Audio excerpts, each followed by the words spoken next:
Good morning students.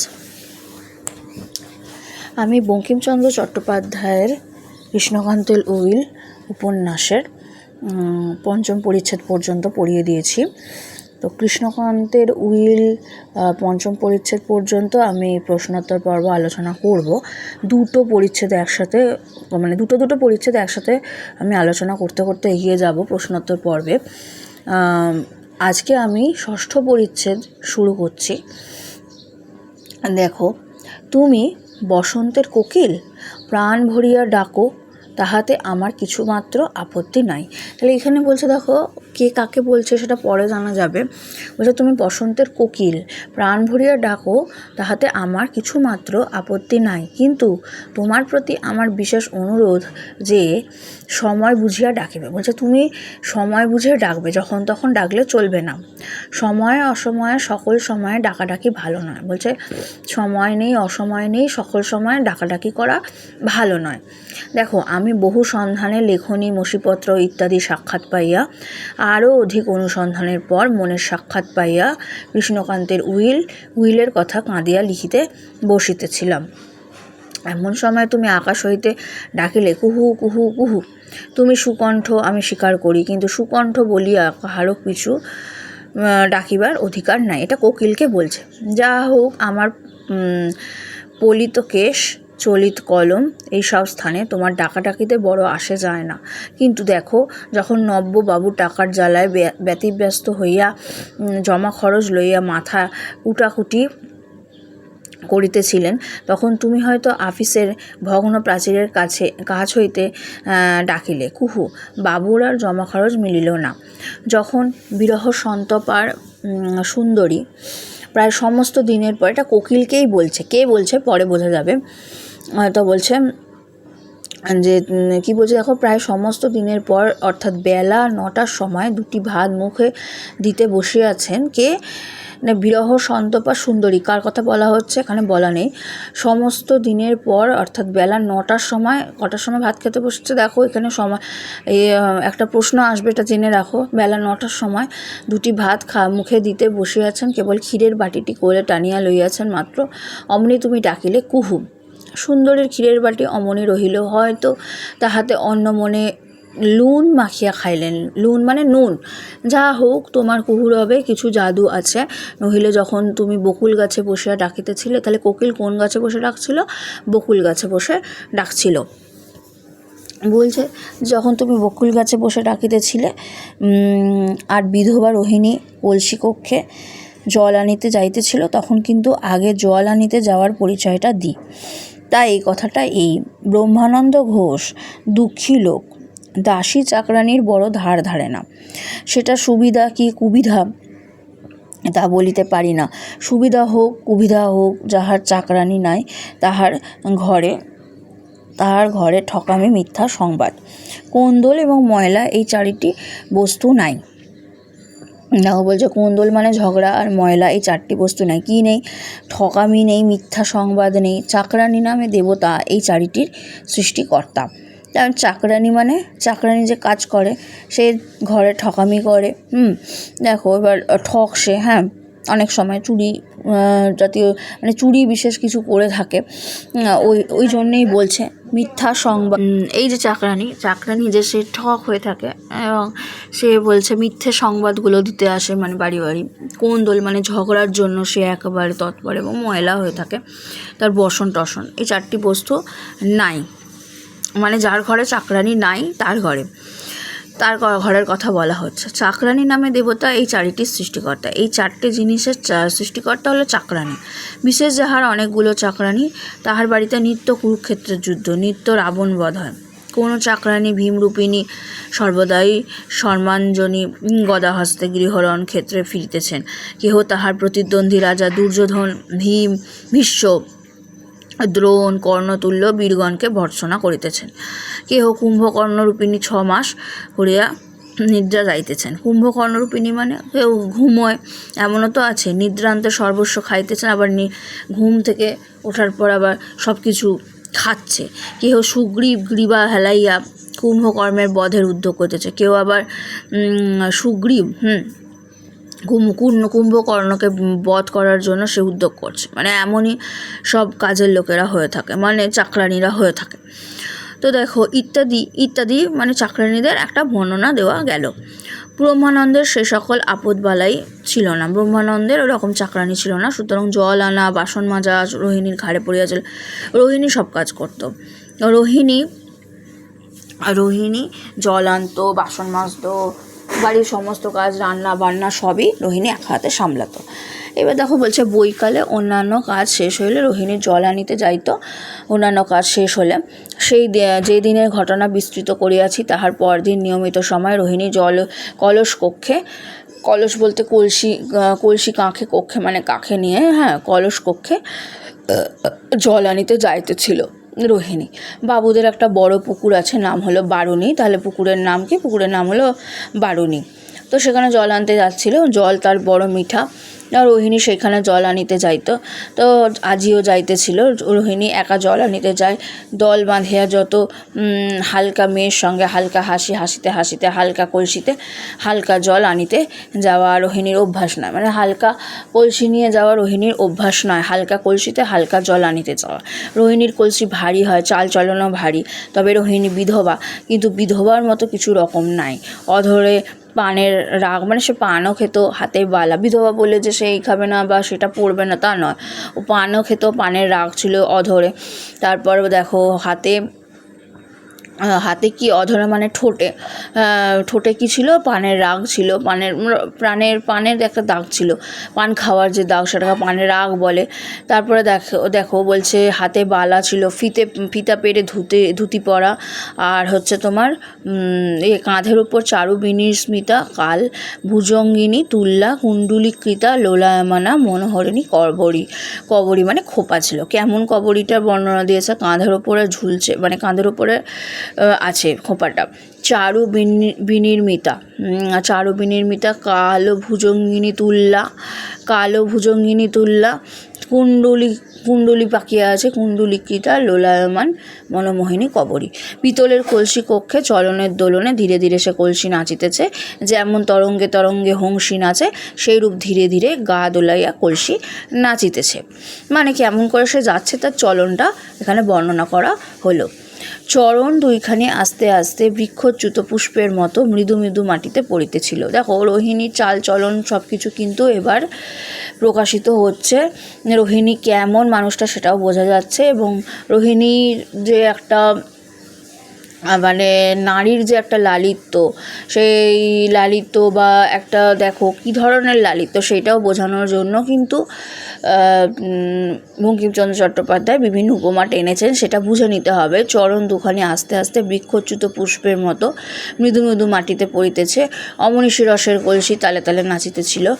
হেলিয়া দুলিয়া পাল ভরা জাহাজের মতো ঠমকে ঠমকে চমকে চমকে রোহিণী সুন্দরী সরোবরপথ আলো করিয়া জল লইতে আসিতেছিল।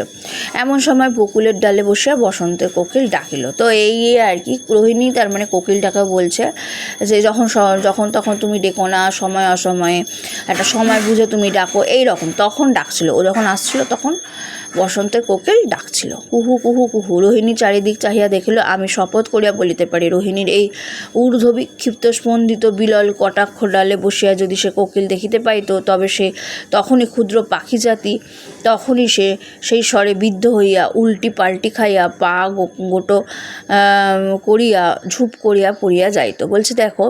বলছে আমি শপথ করিয়া বলতে পারি। কার কথা বলা হচ্ছে? আমি শপথ করিয়া বলিতে পারি। আমি বলতে এখানে কি? এখানে বলতে হবে আমি বলতে ঔপন্যাসিক বঙ্কিমচন্দ্র চট্টোপাধ্যায় নিজের কথাই বলেছেন। রোহিণী সেই ঊর্ধ্ব বিক্ষিপ্ত স্পন্দিত বিলল কটাক্ষ ডালে, বলছে সে যদি যেই ঊর্ধ্ব বিক্ষিপ্ত মানে ওপর দিকে তাকিয়ে যদি বিক্ষিপ্তভাবে সে যদি কটাক্ষ করতো, মানে ডালের দিকে যেখানে কোকিল পাখি ডাকছে বসিয়া, যদি সে কোকিল দেখিতে পাইতো, যদি সেই কোকিলটা তাকে দেখতে পেত, তবে সে তখনই ক্ষুদ্র পাখি জাতি, সে তো একটা ক্ষুদ্র পাখি জাতি, সে কী হতো তখনই সেই স্বরে বিদ্ধ হয়ে, মানে তার চোখের স্বরে বিদ্ধ হইয়া উল্টি পাল্টি খাইয়া পা গোটো করিয়া ঝুপ করিয়া পড়ে যেত। তাহলে সে পড়ে যেত। কিন্তু পাখির অদৃষ্টে তাহা ছিল না। কার্যকারণের অনন্ত শ্রেণী পরম্পরায় এটি গ্রন্থিবদ্ধ হয় নাই। অথবা পাখির মতো একটা কথা, ওই যে প্রথম দিকে আছে না যে যখন তখন তুমি ডেকো না কোকিল, একটা সময় অসময়ে ডেকো। এটা কিন্তু এখানে গল্পকথকই এই ঔপন্যাসিকই বলছেন, ঠিক আছে, ঔপন্যাসিকই বলছেন। আচ্ছা, এবার উনি এখানে বলছেন যে ধীরে ধীরে হ্যাঁ, কুহু কুহু কুহু রোহিণীর চারিদিক দেখিল, এটা তো হলো। ক্ষুদ্র পাখি জাতি হলো, উল্টি পাল্টি খাইয়া গোটো করিয়া ঝুপ করিয়া পড়িয়া যাইতো, সেটাও হলো। কিন্তু পাখির অদৃষ্টে তাহা ছিল না, পাখির কপালে, অদৃষ্ট মানে কপাল, সেটা ছিল না। কার্যকারণের অনন্ত শ্রেণী পরম্পরা এটি গ্রন্থিবদ্ধ হয় নাই, ঠিক আছে। মানে কার্যকারণ একটা কোনো কারণ ছিল, সে কারণে এটা কিন্তু গ্রন্থিবদ্ধ হয়নি, অর্থাৎ এই ঘটনাটা ঘটেনি। অথবা পাখির তত পূর্ব জন্মার্জিত স্বীকৃতি ছিল না, বলছে হয়তো পাখির ওকে দেখে পড়ে যাব, ও এমনই আর কি, ওর মানে দেখতে রোহিণী বা রোহিণীর চাল চলন এমনই যে পাখিও একটা দেখে সর্বিদ্ধ হয়ে উল্টে পড়ে যাবে। কিন্তু হয়তো পূর্বজন্মে হয়তো পাখিটা সেই রকম কোনো ভালো কাজ করেনি, তাই এই ঘটনা ঘটলো না। মূর্খ পাখি আবার ডাকলো কুহু কুহু কুহু, দূর হ কালামুখো বলিয়া রোহিণী চলিয়া গেল, কিন্তু কোকিলকে ভুলিল না। আমাদের দৃঢ়তর বিশ্বাস এই যে কোকিল অসময় ডাকিতেছিল। গরিব বিধবা যুবতী একা জল আনিতে যাইতেছিল, তখন ডাকাটা ভালো হয় নাই। কেননা কোকিলের ডাক শুনিলে কতগুলি বৃষ্টি কথা মনে পড়ে, কি যেন হারাইয়াছি, যেন তাই হারাইয়া যাওয়ায় জীবন সর্বস্ব অসার হইয়া পড়িয়াছে, এমন মানে কোকিলের ডাক শুনলে মনে পড়ে যায় যেন কিছু একটা হারিয়ে ফেলেছি। মানে বিধবা যুবতী যেহেতু, বৃষ্টির কথা মনে পড়ে, আমার সব কিছু জীবনের হারিয়ে গেল, এরকম একটা যেন আর পাইব না, যেন কি নাই, কেন যেন নাই, কি যেন হইল না, কি যেন পাইব না, কোথায় যেন রত্ন হারাইয়া যাচ্ছি, কে যেন কাঁদিয়া ডাকিতেছে, যেন কে জীবন বৃথায় গেল, সুখের মাত্রা যেন পুরিল না। আচ্ছা, এইসব নানা রকমের মানে আদ্যপান্ত মানে একটা মানে নারীর মন, তো তার মনে কোকিলের ডাক শুনলে হতেই পারে পুরিল না, যেন এই সংসারে অনন্ত সৌন্দর্য কিছুই ভোগ করা হইল না, এরকম একটা আনন্দ। যেহেতু সে বিধবা নারী, সেই জন্য তার জীবনের সুখ আনন্দ, বিধবা হয়ে গেলেই তার যে জীবনের সুখ আনন্দ, তার যেহেতু তার স্বামী মারা যায়, স্বামী যতদিন থাকে ততদিন একটা জীবনের আনন্দ পরিপূর্ণতায় ভরে থাকে। স্বামী মারা গেলেই মেয়েদের জীবনের একটা দিকের অন্ধকার বলতেই পারি আমরা, যে একটা দিক নিভে গেল আলো। কিন্তু এটা তখনকার সমাজ চোখে দেখলে, তখনকার সমাজের চোখে এটা ছিল, কিন্তু এখনকার কি সেটা হবে? এখন কোনো উইডো নারী, সে কি আর মানে আর বিবাহ করে না এমন কি আছে? নাকি সে আগের মানে বিধবার মতো বসে থাকে? এখনকার আধুনিক উইডো নারীদের কথা বলছি আমি, মা ঠাকুমাদের কথা বলছি না। তারাও যে এগিয়ে নেই, এখন অনেক মা ঠাকুমারা অনেক এগিয়ে আছে, তাই না? তা সেই রকম কি পোশাক আশাক পরে বসে থাকে, সেই সাদা থান পরে বা সেরকম ধরনের সেরকম কিছু কিন্তু আর নেই।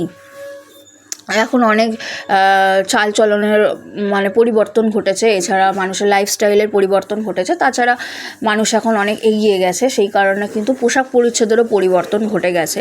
তো সেই সাদা থান পরে বসে আছে সেই পুরোনো আমলের ঠাকুমারা হয়তো, বা তার আগের আমলে, এখন আর সেই জিনিসটা কিন্তু এখন অন্তত আধুনিক নারী যারা, তারা কিন্তু হঠাৎ করে যদি তার জীবনের কিছু একটা বিশ্রী ঘটনা ঘটে যায়, এই রোহিণীর মতো যারা অল্প বয়সী, বলছি যদি বাই চান্স হয়, তারা কি আর সেই জিনিসটা নিয়ে বসে থাকবে? সেই ঘটনা নিয়ে সেই শোকাতুরা হয়ে বসে থাকে না, আর কোনো নারী নেই শিক্ষিত সমাজে, অন্তত সেই নারী কমে গেছে। তার সাজ পোশাকের মানে পোশাক সেই সাদা থান বা সাদা জিনিস পরা বা মানে সাজগোজ নেই, এরকম জিনিসটা আর নেই, ঠিক আছে। দেখো, সমাজের চোখে দেখতে গেলে কিন্তু বঙ্কিমচন্দ্র চট্টোপাধ্যায় এখনের সমাজের থেকে কিন্তু অনেক এগিয়ে ছিলেন, সেই কারণে কিন্তু রোহিণীকে এইভাবে উপস্থাপিত করেছেন। রোহিণী সেই কারণে কিন্তু বলবো যে অনেকটা নারীকে এগিয়ে দিয়েছেন তিনি। তো এনার তুলনায় রবীন্দ্রনাথ তো অনেক এগিয়ে ছিলেনই, পড়াশোনাতে, বিদ্যা বুদ্ধিতে, অনেক জায়গাতেই কিন্তু নারীরা প্রচুর এগিয়ে। তো এক্ষেত্রেও এনার যে একটা মানে বেশভূষা, যে রোহিণী কেমন ছিল বিধবা হওয়া সত্ত্বেও, অল্প বয়স হলেও তখন কিন্তু বিধবা নারীর কোনো সমাজে কিন্তু মানে কোনো শুভ অনুষ্ঠানে যাওয়া ছিল না, বা সাজগোজ তো দূরের কথা, একদমই বলতে গেলে পুরোপুরি মানে একটা ঘরবদ্ধ একটা জীবন হয়ে যেত। তো সেইটা বলছি। এখনকার সমাজ আর তখনের সমাজ দেখলে কিন্তু হেল অ্যান্ড হেভেন ডিফারেন্স, তারও হেল অ্যান্ড হেভেন ডিফারেন্স, ঠিক আছে, মানে একদম আকাশ পাতাল। তো সেক্ষেত্রে এখনের নারীরা অনেকটা প্রচুর এগিয়ে। তাদের সাজ পোশাক তো দূরের কথা, তারা কি আর বিবাহ করে না? অবশ্যই বিবাহ করে। অল্প বয়সে তাদের কি জীবন শেষ হয়ে যায়? একদমই না। সেটা আইন আনা হয়েছিল, যে বিধবা বিবাহ আইন, সেটা জানো তোমরা প্রত্যেকে। যাই হোক, এখানেও উনি বলেছেন বিধবা বিবাহ শাস্ত্রসম্মত, এখানে বলেও দিয়েছেন উনি বিধবা বিবাহ শাস্ত্রসম্মত। এইখানে কিন্তু আইন তখন পাশ হয়েছে বলেই লেখাটা কিন্তু এসেছে, উনি সেই সময়ের চোখে লিখছেন। যাই হোক, আমি যেটা বলতে চাইছি সেটা হচ্ছে যে এখানে রোহিণীর কথা বলা হচ্ছে। রোহিণীর যেরকম বেশভূষা ছিল, সেই রোহিণীর কথা এখানে তুলে ধরা হয়েছে। তো এখানে বলছে কোথায় যেন হারাইয়াছি, এই সমস্ত কাঁদিতে মানে মনে পড়ে, মানে নারীর একটা সূক্ষ্ম মনের কথা তিনি এখানে বলছেন। সুখের মাত্রা যেন পুরিল না, যেন এই সংসারে অনন্ত ঐশ্বর্য কিছুই ভোগ করা হইল না, এসব কোকিলের ডাক শুনলে নারীদের মন একটু হুহু করে ওঠে। আবার কুহু কুহু কুহু রোহিণী চাহিয়া দেখিল সুনীল নির্মল অনন্ত গগন নিঃশব্দ। ওপরের দিকে তাকিয়ে কুহু কুহু, মানে কোকিলকে দেখছে না, তার ডাকও তার কানে পৌঁছাচ্ছে না, সে দেখছে শুধু সুনীল আকাশ, নির্মল শান্ত অনন্ত গগন নিঃশব্দ, অথচ সেই কুহুরবের সঙ্গে সুর বাঁধা। এটা একটা অন্যরকম অনুভূতি। দেখিল নবপ্রস্ফুটিত আম্র মুকুল, এইগুলো দেখছে, নবপ্রস্ফুটিত আম্র মুকুল, তার মানে কি এই যে এইগুলো উনি ব্যবহার করেছেন, নবপ্রস্ফুটিত আম্র মুকুল, এটা রোহিণী দেখছে। কিন্তু রোহিণীর মধ্যে দিয়ে উনি বোঝাতে চাইছেন পাঠককে যে রোহিণীর মধ্যে কিন্তু এখনো পর্যন্ত কিন্তু সেই বৈধব্যের যে একটা বার্ধক্য এসে গেছে। বৈধব্য এলো মানে ঘরবন্দি হয়ে গেলাম, আমার জীবনে সুখ আহ্লাদ সব মিটে গেল, সেই বার্ধক্য অবস্থার মতো একটা অল্প বয়সে, সেটা কিন্তু নয়। এখানে নবপ্রস্ফুটিত আম্রমুকুল মানে সে এখনও যৌবন তার আছে, সে এখনও, মানে সে তো সবে, মানে সে যৌবনকাল তার অতিক্রম করছে। তো সে নবপ্রস্ফুটিত, নতুন প্রস্ফুটিত আম্রমুকুল। দেখো, ওই কারণেই গোবিন্দলালের সাথে একটা সম্পর্ক গড়ে উঠবে। যাই হোক, কাঞ্চন গৌর স্তরে স্তরে স্তরে শ্যামলপত্রে বিমিশ্রিত। শ্যামলপত্র মানে সবুজ, এখানে শ্যামলপত্র বলতে এখানে কাঞ্চন গৌর, এখানে কাঞ্চন মানে সোনা, তা সোনার মতো অঙ্গ। তারপর দেখো, যেহেতু গায়ের রং খুব ফর্সা ছিল, আর স্তরে স্তরে স্তরে শ্যামলপত্রে কি বিমিশ্রিত, শীতল সুগন্ধ পরিপূর্ণ, কেবল মধুমক্ষিকা বা ভ্রমরের গুনগুনে শব্দিত, অথচ সেই কুহুরবের সঙ্গে সুর বাঁধা। দেখো, রোহিণীর মনটা এখানে বোঝানো হচ্ছে যে সেই রকম যে একটা, মানে দেখো, দুটো দিক আছে নারী মনের। একটা হচ্ছে সমাজের চোখে দেখতে গেলে যে সমস্ত নারীরা প্রচুর পিছিয়ে ছিলেন, তারা হচ্ছেন, মানে তাদেরকে এগিয়ে নিয়ে আসার জন্যই কিন্তু অনেক কিছু এনারা করেছিলেন। বঙ্কিমচন্দ্র চট্টোপাধ্যায় বলো, সাহিত্য লেখার মধ্যে দিয়ে ওনাদেরকে শিক্ষিত করে তোলার কথা তোমরা প্রত্যেকেই জানো। বিদ্যাসাগরের সেখানে অবদান অনেক, তো সেই কারণে এগিয়ে নিয়ে এসেছিলেন নারীদেরকে। তো অনেক নারীরা সেই বিধবা হয়ে যাওয়ার পর কিন্তু অনেক অল্প বয়স থেকেই তারা কিন্তু একটা জীবনের একটা দ্বীপ নিভে গেল বলে ভেবে নিয়ে তাদের জীবনটা ওখানেই শেষ। আর তাদের যেমন বিধবার বেশ পড়ে থাকতো, ঘরবন্দি হয়ে ওই রকমই থাকতো। আর এক ধরনের নারীরা ছিলেন যারা অনেকটা এগিয়ে ছিলেন, এবং নারীদেরকে এগিয়ে দেওয়ার জন্যই এই সাহিত্যিকরা কিন্তু লেখনী ধারণ করতেন। এছাড়াও মানে বঙ্কিমচন্দ্র চট্টোপাধ্যায় থেকে শুরু করে বিদ্যাসাগরের কথা বলে, বিদ্যাসাগর তো জানো তোমরা প্রত্যেকেই বিদ্যাসাগরের অবদান, সেটা আর আমি এখানে বলছি না। এছাড়াও অনেকেই ছিলেন। তো নারীদেরকে অনেকটা এগিয়ে দেওয়ার জন্য, মানসিকতার দিক থেকে এগিয়ে গেলে, শিক্ষার আলো ঢুকলেই কিন্তু নারীরা মানে সব বন্ধন ছিন্ন করে বেরিয়ে যেতে পারবে। তো সেক্ষেত্রে কিন্তু রবীন্দ্রনাথ ঠাকুর অনেক এগিয়েছিলেন, প্রচুর এগিয়েছিলেন। আর এই যে নারী, এইখানে যে রোহিণীর কথা বলা হচ্ছে, সেই রোহিণী বলছে এখানে যে তার কিন্তু মনে দেখো কোনো রকম একটা হতাশা নেই, বা আমার জীবনে সব কিছু নিভে গেল, এইরকম কিছু মানসিকতা নেই। তার মানসিকতা অনেক এগিয়ে, সে তো সবে পূর্ণ যৌবনা, তার যৌবনটা পূর্ণ যৌবন, সে যেটা সুন্দর লাগে সেটাই সে দেখছে, তাই না? তার প্রকৃতিতে কি সুন্দর লাগতো, আকাশটা ভালো লাগলে আকাশটা ভালো লাগছে, তার আম্রমুকুল ফুটেছে সেগুলোই ওর ভালো লাগছে, তাই না? তার মনে ওই জিনিসটা আসেনি যে এই ভাবনা চিন্তাগুলো, ও নেগেটিভ। এইটা দু ধরনের নারী মন, ঠিক আছে? তো সেকেন্ডটাই আমরা কিন্তু গ্রাহ্য করছি। আমি যদি বলি প্রথম দিকে যে নারীরা যারা এগিয়েছিল, তাহলে প্রথম পর্যায়ে পড়বে সেই হিসেবে। আশা করি তোমরা বুঝতে পারছো আমি কি বলতে চাইছি। যাই হোক, দেখিল সরোবরে গোবিন্দলালের পুষ্পোদ্যান। এবার রোহিণীর চোখে পড়লো গোবিন্দলালের পুষ্পোদ্যান, মানে পুষ্পের একটা উদ্যান আছে সরোবর তীরে, ঠিক আছে। তাহাতে ফুল ফুটিয়ে আছে ঝাঁকে ঝাঁকে, লাখে লাখে, স্তবকে স্তবকে, শাখায় শাখায়, পাতায় পাতায়, যেখানে সেখানে ফুল ফুটিয়ে আছে। কেহ শ্বেত, কেহ রক্ত, কেহ পীত, কেহ নীল, কেহ ক্ষুদ্র, কেহ বৃহৎ। দেখো এখানে রোহিণী সম্পূর্ণ মানে স্বাধীন ছিল, মানে এই যে সময়ের চোখে এটা দেখা হচ্ছে সেই সময় কিন্তু অনেকটা এগিয়েছে, কারণ বিধবা বিবাহ স্বাস্থ্যসম্মত হয়ে গেছে। বিধবা বিবাহ কিন্তু অনেকটা এগিয়ে, মানে বিধবা বিবাহকে এখানে স্বাস্থ্যসম্মত করা হচ্ছে, মানে বিধবা বিবাহ করা যায়। এবার দেখো বিধবা বিবাহ আইন প্রণয়িত হয়ে গেছে, এবারে মানে প্রণয়ন করা হয়েছে, এছাড়া ওটা লাগু হয়ে গেছে। তারপর দেখো এখানে নারীর একটা যে সূক্ষ্ম, যে নারী যে কোমল মন, সেই কোমল মনটাকে এখানে কেমন করে বোঝানো হচ্ছে দেখো। ঝাঁকে ঝাঁকে, লাখে লাখে, স্তবকে স্তবকে, শাখায় শাখায়, যে পাতায় পাতায়, যেখানে সেখানে ফুল ফুটছে, তার মনটা এখানে সে ফুলগুলোর প্রতি তার দৃষ্টি নিবিষ্ট হয়েছে, অন্য কিছু ভাবনা চিন্তায় নেই, ঠিক আছে। এইটাই হচ্ছে ব্যাপার। কেহ বৃহৎ, কেহ ক্ষুদ্র, এগুলো হচ্ছে খুব সুন্দর মন। কোথাও মৌমাছি, কোথাও ভ্রমর, সেই কুহুরবের সঙ্গে সুর বাঁধা, বাতাসের গন্ধে তার গন্ধ আসিতেছে, এই পঞ্চমের বাঁধা সুরে, পঞ্চমের বাঁধা সুরে, পঞ্চমের বাঁধা সুরে মানে পঞ্চ ইন্দ্রিয়ের বাঁধা সুরে, ঠিক আছে। তো এবার দেখো কোথায় গেল, আর সেই কুসুমিত কুঞ্জবনে ছায়াতলে দাঁড়িয়ে গোবিন্দলাল নিজে। একজন যুবা পুরুষকে দেখে, একজন ন্যাচারালি একটা যুবতীর দেখে ভালো লাগবে, সেটাই হয়েছিল। তাহার অতি নিবিড় কৃষ্ণ কুঞ্চিত কেশদাম চক্র করিয়া, তাহার চম্পক রাজি নির্মিত স্কন্ধ পরে পড়িয়াছে। কীভাবে মানে গোবিন্দলাল চেহারাটা বলছে দেখো। নিবিড় কৃষ্ণ মানে খুব ঘন কালো, কৃষ্ণ বলতে এখানে কালো। কুঞ্চিত কেশদাম মানে কোচকানো, মানে কেশদাম বলতে চুল ছিল। চক্র ধরিয়া, তার মানে চম্পকরাজি নির্মিত কি হয়েছে, স্কন্ধ পরে মানে হচ্ছে তোমার কাঁধে পড়েছে। কুসুমিত বৃক্ষাধিক সুন্দর, মানে কুসুমিত বৃক্ষাধিক মানে কুসুমিত হয়ে গেছে, সেই বৃক্ষের যে কুসুম মানে ফুলের থেকেও অত্যধিক সুন্দর লাগছে। সেই উন্নত দেহের উপর এক কুসুমিতা লতার শাখা আসিয়া দুলিতেছে, কি সুর মিলিল, এও সেই কুহুরবের সঙ্গে পঞ্চমে বাঁধা। দেখো তখন বলছে যে কোকিল আবার এক অশোকের উপর হইতে ডাকিল অশোক গাছ থেকে। তখন রোহিণী সরোবর সোপান অবতরণ করিতেছিল। তখন রোহিণী সোপান অবতীর্ণ হইয়া কলসি জলে ভাসাইয়া দিয়া কাঁদিতে বসিল। কেন কাঁদিতে বসিল তাহা আমি জানি না, আমি স্ত্রীলোকের মনের কথা কি প্রকারে বলিব। তবে আমার বড়ই সন্দেহ হয় ওই দুষ্ট কোকিল রোহিণীকে কাঁদাইয়াছে।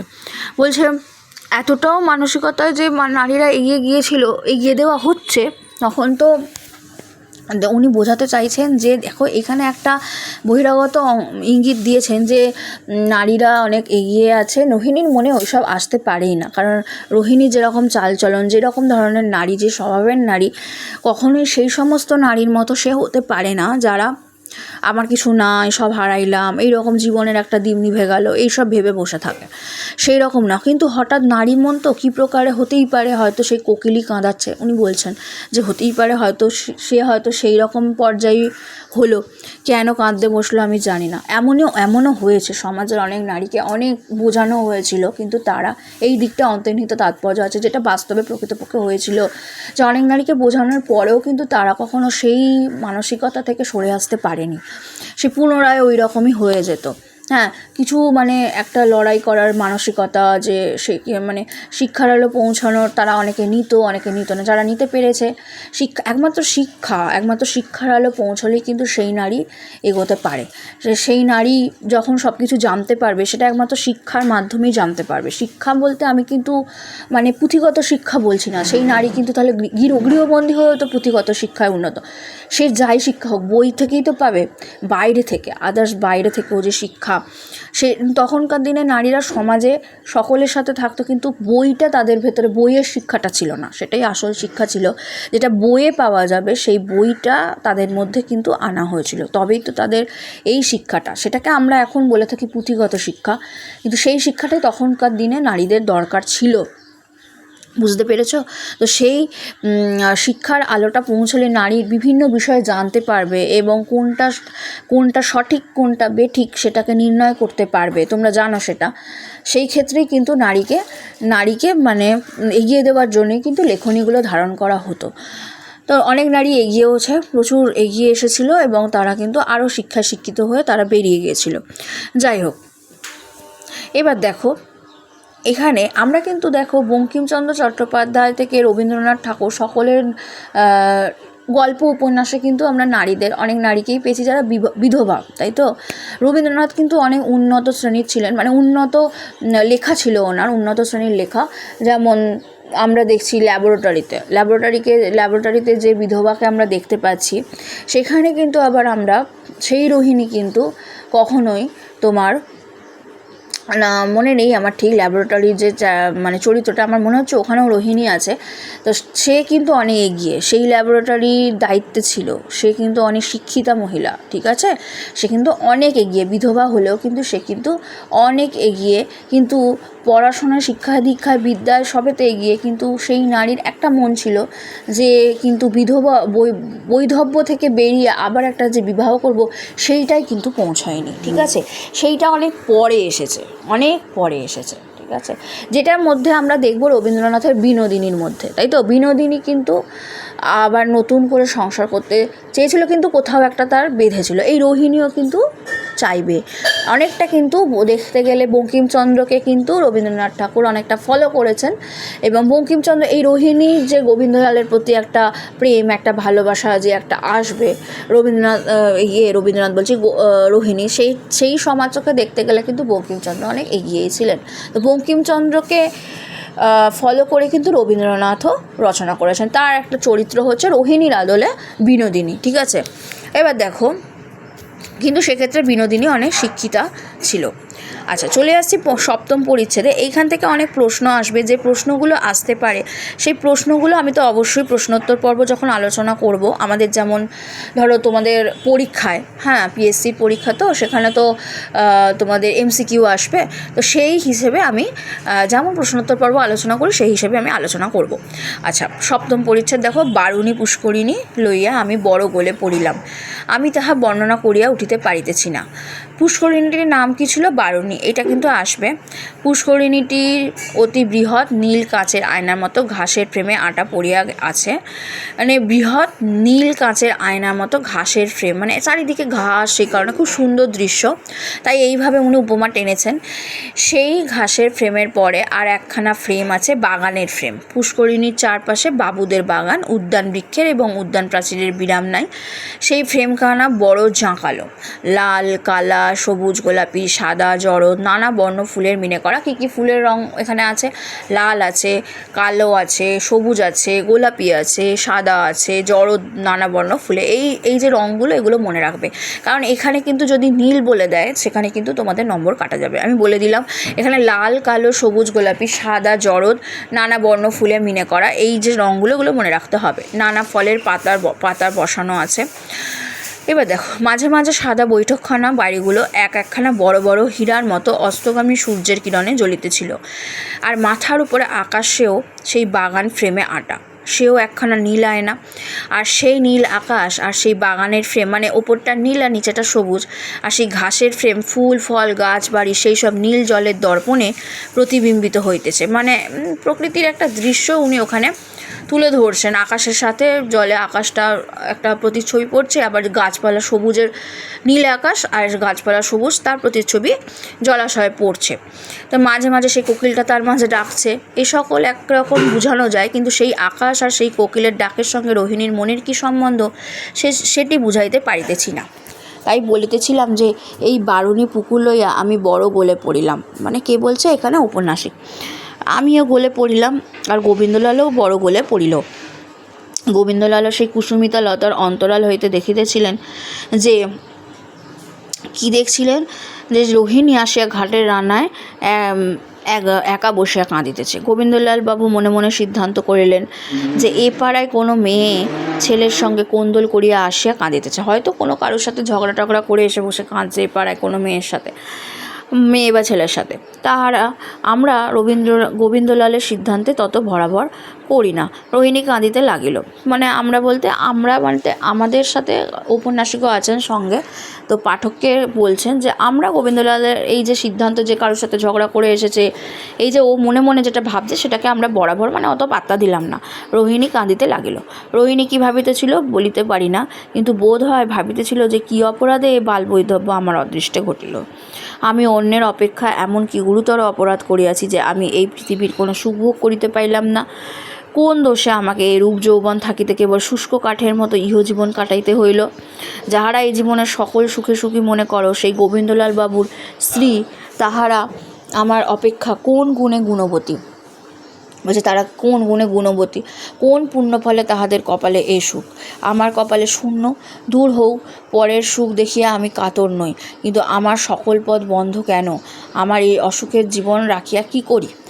বলছে আমার অসুখের জীবন মানে আমি সুখী যে নই তা আমরা তো বলিয়াছি। রোহিণী লোক ভালো নয়, দেখো এতটুকু একটুতে কত হিংসা। বলছে রোহিণী মানুষটা দেখো হিংসা করে বড্ড, যে মানে গোবিন্দলালের যে স্ত্রী তারা যে কত সুখী, আর তার জীবনটা যে সুখী নয়, সে বিধবা, এটা তো হিংসাই করছে, তাই না? একটুতে হিংসা, এটা কিন্তু ঔপন্যাসিক বলছেন। রোহিণীর অনেক দোষ, তার কান্না দেখে কাঁদিতে ইচ্ছা করে কি করে না, কিন্তু অত বিচারে কাজ নাই, পরের কান্না দেখিলেই কাঁদা ভালো। দেবতার মেঘ কণ্টক ক্ষেত্র দেখিয়া বৃষ্টি সম্বরণ করে না। মেঘ কণ্টক ক্ষেত্র দেখিয়া, বলছে দেবতার মেঘ কণ্টক ক্ষেত্র দেখিয়া বৃষ্টি, দেবতা তার জন্য কাঁদবে না। রোহিণীর মনটা তো সেরকম নয়, রোহিণী হিংসা করছে, সেই জন্য হয়তো কাঁদছে, এটা উপন্যাসিক বলছে। তা তোমরা রোহিণীর জন্য একবার আহা বলো, দেখো এখনও করুণা করো রোহিণীকে, দেখো এখনও রোহিণী ঘাটে বসিয়া কপালে হাত দিয়া কাঁদিতেছে। দেখো এখানে কিন্তু ঔপন্যাসিক একটা নারীকে এগিয়ে দিচ্ছেন, আবার এগিয়ে দিচ্ছেন না, ঠিক আছে? রোহিণীকে অনেকটা উনি এগিয়ে দিলেন, আগেরটা আমরা দেখলাম রোহিণীর ব্যাপারে যা যা বললেন, আবার উনি এমন কথা বলছেন রোহিণীকে কিন্তু এগিয়ে দিতে পারছেন না। তখনকার যেহেতু উনি একজন পুরুষ লেখক ছিলেন এবং নারী, ওনার চোখেও তখন নারীকে যে এগিয়ে দেওয়ার, অনেকে তো নারীকে অবদমিত করে রাখতো, তো সেই কারণে হয়তো ওনার মানসিকতাটাও খানিকটা কোথাও একটা এরকম ছিল যে উনি কিন্তু দেখো রোহিণীর সম্পর্কে একবারও পজিটিভ কথা বলছেন না, উনি কিন্তু সবসময় নেগেটিভেই আছেন। আবার এইখানে নেগেটিভ কথা বলছেন যে তোমরা রোহিণীর জন্য একবার আহা বলো, করুণা করো। দেখো এখনও রোহিণী ঘাটে বসিয়া কপালে হাত দিয়া কাঁদিতেছে, শূন্য কলসি জলের উপর বাতাসে নাচিতেছে। তো শেষে সূর্য অস্ত গেলেন, ক্রমে সরোবরের নীল জলে কালো ছায়া পড়িল, শেষে অন্ধকার হইয়া আসিল, পাখি সকল উড়িয়া গিয়া গাছে বসিতে লাগিল। আবার এমনও হতে পারে, না যাই হোক, শূন্য কলসি জলের উপর বাতাসে নাচিতে বলছে, সেই আবার হয়তো ওই কাঁদছে। তা উনি এটাও বলতে পারেন যে নারী মন তো হয়তো এগিয়ে দেওয়ার জন্য এই কথাগুলো বলছেন, জানি না ঠিক, এইটাই উনি বোঝাতে চাইছেন। তো শেষে সূর্য অস্ত গেলেন, ক্রমে নানা রকমের অ্যাঙ্গেল থেকে দেখলে নানা রকমই আসবে। ক্রমে সরোবরের নীল জলে কালো ছায়া পড়িল, শেষে অন্ধকার হইয়া আসিল, পাখি সকল উড়িয়া গিয়া গাছে বসিতে লাগিল। ঠিক আছে, গরু সকল গৃহাভিমুখে ফিরিল, যখন চন্দ্র উঠিল অন্ধকারের উপর মৃদু আলো ফুটিল। এই দেখো এইখানগুলো থেকে কিন্তু প্রশ্ন আসবে। তো যাই হোক, এখানে বলছে যে অন্ধকারের উপর মৃদু আলো ফুটিল, তখনও রোহিণী ঘাটে বসিয়া কাঁদিতেছে, তাহার কলসি তখনও জলে ভাসিতেছে, তখনও সে ওঠেনি। তখন গোবিন্দলাল উদ্যান হইতে গৃহাভিমুখে চলিলেন, যাইবার সময় দেখিতে পাইলেন যে তখনও রোহিণী ঘাটে বসিয়া আছে। এতক্ষণ অবলায় একা বসিয়া কাঁদিতেছে দেখিয়া তাহার একটু দুঃখ উপস্থিত হইল। তখন তাহার মনে হইল যে এই স্ত্রীলোক সচ্চরিত্রা হোক আর দুশ্চরিত্রা হোক, সে ভাবছে যে এ সচ্চরিত্রে হোক আর দুশ্চরিত্রের হোক, এও সেই জগৎপিতার প্রেরিত সংসার পতঙ্গ, মানে এও হচ্ছে একটা সেই পতঙ্গ বিশেষ, এই জগৎপিতার প্রেরিত একটা সংসার পতঙ্গ। মানে আমরা সবাই কি, আমরা হলাম সব সংসার পতঙ্গ, হ্যাঁ, পতঙ্গের বেশি কিছু নয়। তো আমিও সেই তাহার প্রেরিত সংসার পতঙ্গ, তো অতএব এও আমার ভগিনী, মানে রোহিণীকে বলছে ভগিনী, তো যদি ইহার দুঃখ নিবারণ করিতে পারি তবে কেন করিব না। গোবিন্দলাল ধীরে ধীরে সোপানা বলে অবতরণ করিয়া রোহিণীর কাছে গিয়া তাহার পার্শ্বে চম্পক নির্মিত মূর্তিবৎ সেই চম্পকবর্ণ চন্দ্রকিরণে দাঁড়াইলেন। দেখো সেই চাঁদের আলো পড়েছে, সেখানে দাঁড়ালো। এবার বলছে যে রোহিণী দেখিয়া চমকিয়া উঠিল, রোহিণী দেখা মাত্র চমকে গেল। গোবিন্দলাল বলে, রোহিণী তুমি এতক্ষণ একা বসিয়া কাঁদিতেছ কেন? তখন রোহিণী উঠিয়া দাঁড়াইল, কিন্তু কথা কইল না। গোবিন্দলাল পুনরূপী বলেন, আবার বলছেন, তোমার কিসের দুঃখ, আমায় কি বলিবে না, যদি আমি কোনো উপকার করিতে পারি। যে রোহিণী হরলালের সম্মুখে মুখরা হয়ে উঠেছিল হরলালের সম্মুখে। দেখো রোহিণী কিন্তু প্রতিবাদী একটা, ওই জায়গাটা দেখাচ্ছে নারীর প্রতিবাদী রূপকে, ঠিক আছে। আবার যেখানটা আমি বললাম তোমাদের যে নেগেটিভ, জানি না তোমাদের মনে কোনটা কি ধারণা আসতে পারে, তবে আমি একটা ধারণার কনসেপ্ট দিলাম যে অনেকটা এগিয়ে দিয়েও উনি আবার বলছেন যে নারীকে এগোতে দিচ্ছে না এইখানটা, কিন্তু আবার এগোতে দিয়েওছেন। ওটা হয়তো ওনার, জানি না, আমার ভুল হতে পারে, হ্যাঁ, হয়তো এগোনোর জন্যই উনি বলছেন, হয়তো হতাশ হয়ে উনি বলছেন পাঠকের উদ্দেশ্যে যে হয়তো সে এখনও বসে কাঁদছে, হিংসুটে নারী সে ওই রকম এগুলো বলছে, নানা রকম কথা। সে যাই হোক, এবার এখানে বলছে, দেখো রোহিণী উঠে দাঁড়িয়ে কোনো কথা বলল না। গোবিন্দলাল পুনরূপী বলছেন, কি বলছেন পুনরায়, তোমার কিসের দুঃখ, আমায় বলতে পারো না। যে রোহিণী হরলালের সম্মুখে মুখরার ন্যায় মানে কথোপকথন করিয়াছিল, গোবিন্দলালের সম্মুখে সে রোহিণী একটি কথাও কহিতে পারিল না, কিছু বলিল না। গঠিত পুত্তলির মতো সেই সরোবর সোপান মানে সিঁড়ি, সোপানের শোভা বর্ধিত করিতে লাগিল। সরোবর সোপানের কাছে একটা পুতুলের মতো যেন শোভা বর্ধন করছে, তো এতটাই সুন্দর ছিল। গোবিন্দলাল স্বচ্ছ সরোবর জলে সেই ভাস্কর কীর্তিকল্প মূর্তির ছায়া দেখিলেন, পূর্ণচন্দ্রের ছায়া দেখিলেন এবং কুসুমিত কাঞ্চনাদি বৃক্ষের ছায়া দেখিলেন। কুসুমিত কাঞ্চনাদি বৃক্ষের ছায়া মানে কাঞ্চন বলতে এখানে সোনা, কাঞ্চনাদি বৃক্ষের ছায়া দেখিলেন। সব সুন্দর, মানে এখানে সব ধরনের, মানে বলছে কুসুমিত কাঞ্চনাদি বৃক্ষের ছায়া, মানে ও জলে পড়েছে, বৃক্ষের ছায়া দেখছেন, সব সুন্দর, কেবল নির্দয়া মানে প্রকৃতিটা খুব সুন্দর লাগছে, কিন্তু পরিবেশটা ভালো। প্রকৃতি বলতে পরিবেশটা এখানে খুব সুন্দর, কিন্তু নির্দয়তা অসুন্দর, ঠিক আছে। সৃষ্টি করুণাময়ী, মনুষ্য অকরুণ, মানে অকরুণ। সৃষ্টি তো করুণাময়ী, সৃষ্টিটা খুব সুন্দর, মানে বিধাতার সৃষ্টি খুব সুন্দর, পরিবেশ খুব সুন্দর, কিন্তু মনুষ্য কিন্তু অকরুণ। তো গোবিন্দলাল প্রকৃতির স্পষ্টাক্ষর পড়িলেন।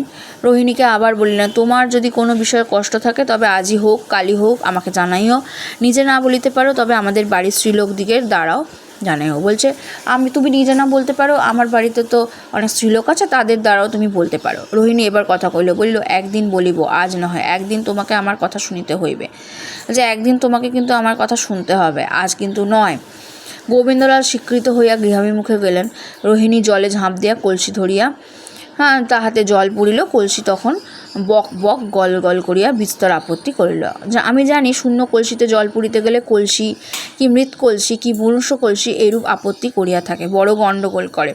পরে শূন্য কলসি পূর্ণতয় হইলে রোহিণী ঘাটে উঠিয়া আর্দ্রবস্ত্রে দেহ সুচারুরূপে সমচ্ছাদিত করিয়া কী করল, ধীরে ধীরে ঘরে যাইতে লাগিল। তখন চলত ছলত ঠনাক ঝিনক ঠিনিকি ঠিন, এই যে আওয়াজগুলো হচ্ছে, সে যাচ্ছে জল পড়ছে, আওয়াজগুলো হতে লাগলো। বলিয়া কলসিতে আর কলসির জলেতে আর রোহিণীর বালাতে কথোপকথন হইতে লাগিল, যেন মনে হচ্ছে কলসিতে লেগে বালাগুলো মানে কথোপকথন হতে লাগলো। আর রোহিণীর মনও সে কথোপকথনে আসিয়া যোগ দিল।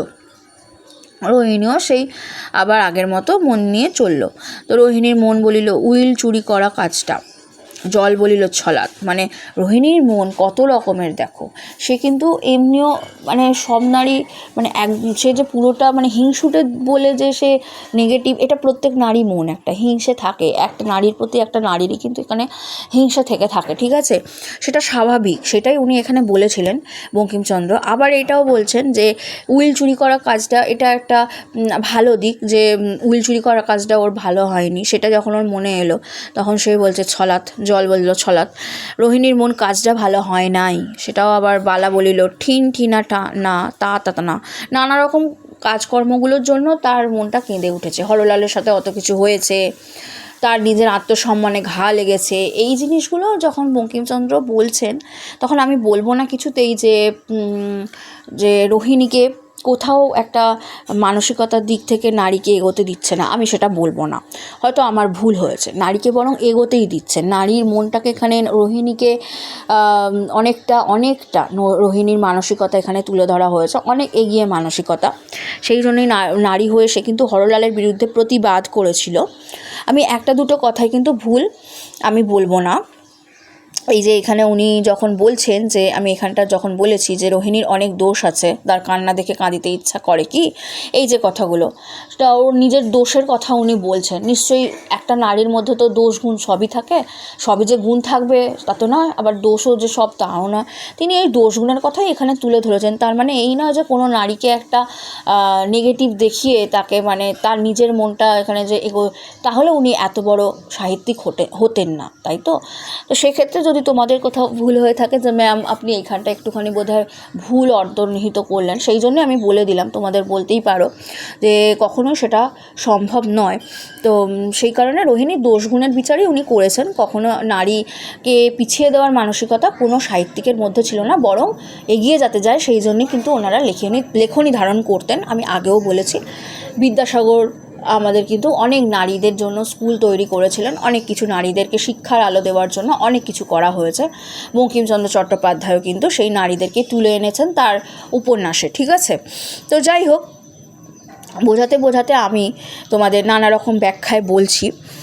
আচ্ছা, এইখানে বলছে দেখো, রোহিণীর মন এখন উপায়, কলসি ঠনক ঠনক ঠন, উপায়ে আমি দড়ি সহযোগে। আবার রোহিণীর একটা নেগেটিভ মন, নারী মন দড়ি সহযোগে সে আত্মহত্যার দিকে যাবে, ঠিক আছে। যে তার কাজটা ভালো হয়নি, তার হরলাল তাকে অপমান করেছে, নানা রকম দিক সে কাঁদছে, তার জীবনের যে সুখ নেই বা ওইসব যদি সে ভাবতো, ও ব্রহ্মানন্দের এগুলো যে হতো না তা নয়, ব্রহ্মানন্দের বাড়িতে সে আছে, রাজ্যে থাকছে খাচ্ছে, সেটা তার মনে হয়তো ভেতরে দুঃখ থাকতেও পারে, কিন্তু এমনই রোহিণী ছিল, সে কিন্তু মানে পরিবেশ চারিপাশ দেখতো, সবার সাথে মিশতো, হাসি খুশি এইরকম একটা। তাহলে কেন তার মনটা এমন হয়ে উঠলো? ওই উইল চুরি করা কাজ সে কোনো দিন করেনি। তার একটা দেখো নারীর একটা সূক্ষ্ম দিক, যেই নারী মনের এটা ভালো দিক, সেই ভালো দিকে একটা কদর্যতা যখন লেগে যায়, তখন সেই নারী মনটা কিন্তু মরে যেতে ইচ্ছা করে, তাই তো। সেই জন্য সেই এখানে বলছে দড়ি সহযোগে, সেইটাই এখানে তুলে ধরেছে, নানা অ্যাঙ্গেল থেকে নারী মন এখানে উঠে এসেছে। আমরা কিন্তু জানি যে শরৎচন্দ্র চট্টোপাধ্যায়ের নারী মন কিন্তু নারী মনস্তত্ত্বের দিক থেকে শরৎচন্দ্র চট্টোপাধ্যায়ও অনেক এগিয়েছিলেন। উনি আরোভাবে মানে নারীকে তার উপন্যাসে ফুটিয়ে তুলেছেন, বিভিন্ন অ্যাঙ্গেল থেকে নারীদেরকে কিন্তু এই বঙ্কিমচন্দ্র চট্টোপাধ্যায়, তারপরে রবীন্দ্রনাথ ঠাকুর, শরৎচন্দ্র চট্টোপাধ্যায় এনারা ফুটিয়ে তুলেছেন। যাই হোক, রোহিণীর আদলে কিন্তু গড়ে উঠেছিল বিনোদিনী চরিত্র, রবীন্দ্রনাথের বিনোদিনী চরিত্র। যাই হোক, তোমরা এতটা আমি আজকে পড়ালাম, আশা করি এবার এই দুটো ওপর আমি প্রশ্নোত্তর পর্ব আলোচনা করব। আজকে আলোচনা এই পর্যন্তই, পরের ক্লাসে থাকবে পরের পরিচ্ছেদগুলি। Thank you so much.